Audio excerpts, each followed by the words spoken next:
Assalamualaikum warahmatullahi wabarakatuh.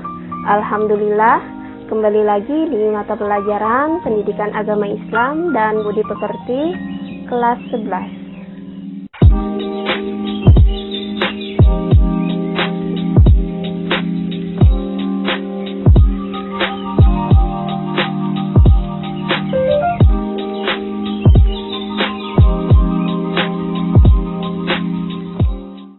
Pembahasan kita kali ini yakni meliputi pengertian iman kepada Rasul, sifat-sifat Rasul, tugas-tugas Rasul, dan yang terakhir hikmah beriman kepada Rasul. Masuk ke pembahasan yang pertama, yaitu pengertian iman kepada Rasul. Iman kepada Rasul berarti meyakini bahwa Rasul itu benar-benar utusan Allah Subhanahu wa Ta'ala yang ditugaskan untuk membimbing umatnya ke jalan yang benar agar selamat di dunia dan akhirat. Mempercayai adanya Nabi dan Rasul merupakan kewajiban setiap umat muslim di dunia. Kendati demikian, tak sedikit orang yang memahami keduanya adalah sama. Padahal, antara Nabi dan Rasul mempunyai beberapa perbedaan. Secara etimologi, kata Nabi berasal dari kata naba'a, yang artinya tinggi. Sementara itu, pengertian Nabi secara umum ialah hamba Allah Subhanahu wa Ta'ala yang mendapat kepercayaan berupa wahyu dari Allah Subhanahu wa Ta'ala untuk dirinya sendiri. Sementara itu, kata Rasul berasal dari kata arsala yang artinya mengutus atau menyampaikan.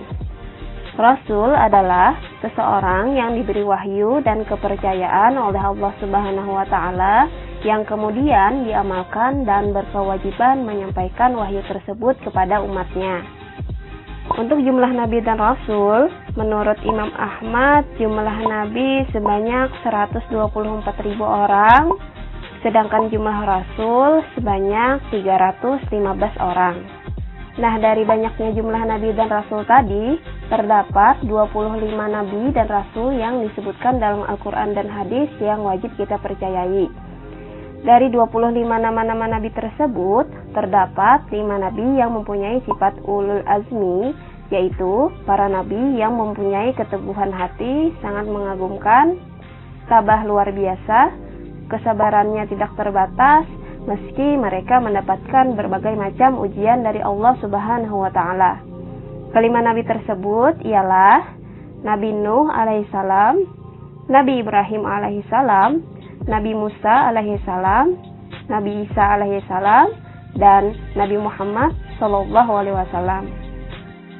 Dari beberapa yang sudah dipaparkan tadi, dapat disimpulkan bahwa Nabi menerima wahyu dari Allah Subhanahu wa Ta'ala untuk dirinya sendiri, sedangkan Rasul menerima wahyu dari Allah Subhanahu wa Ta'ala untuk disampaikan kepada umatnya. Nabi diutus kepada kaum yang sudah beriman, sedangkan Rasul diutus kepada kaum yang belum beriman. Jumlah Nabi lebih banyak daripada jumlah Rasul.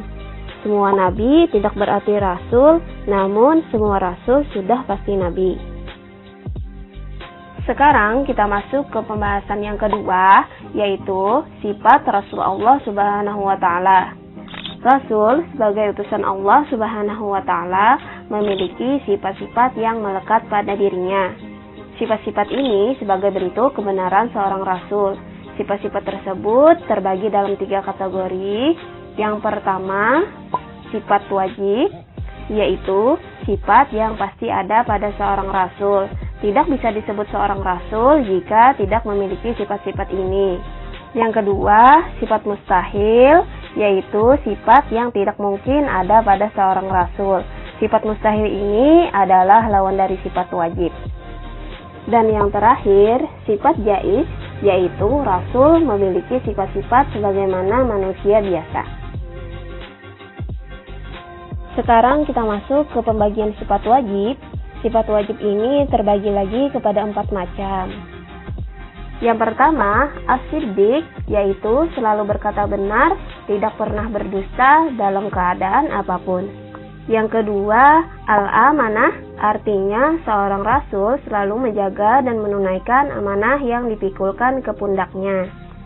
Yang ketiga, at-tabligh, Artinya, seorang rasul akan menyampaikan apa saja yang diperintahkan oleh Allah Subhanahu wa Ta'ala untuk disampaikan kepada umatnya. Dan yang terakhir, al-fatanah, yaitu rasul memiliki kecerdasan yang tinggi. Contohnya, ketika terjadi perselisihan antara kelompok kabilah di Mekah, setiap kelompok memaksakan kehendak untuk meletakkan Hajar Aswad di atas Ka'bah.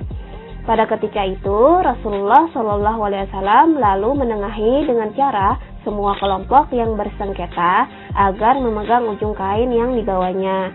Kemudian, Nabi meletakkan batu itu di tengahnya dan mereka semua mengangkat hingga sampai di atas Ka'bah. Lanjut ke pembagian sifat mustahil. Sifat mustahil adalah sifat yang tidak mungkin ada pada seorang rasul. Sifat mustahil ini adalah lawan dari sifat wajib. Ini juga terbagi kepada 4 macam. Yang pertama, al-kizib, yaitu mustahil rasul itu bohong atau dusta. Semua perkataan dan perbuatan rasul tidak akan pernah bohong atau dusta. Yang kedua, al-khiyanah, yaitu mustahil rasul itu khianat. Semua yang diamanatkan kepadanya pasti akan ia laksanakan. Yang ketiga, al-kitman, yaitu mustahil rasul itu menyembunyikan kebenaran. Setiap firman yang ia terima dari Allah Subhanahu wa Ta'ala pasti akan ia sampaikan kepada umatnya. Dan yang terakhir, al-baladah, yaitu mustahil rasul itu bodoh. Meskipun Rasulullah SAW tidak bisa membaca dan menulis atau dalam bahasa Arabnya ummi, tetapi ia adalah orang yang sangat pandai.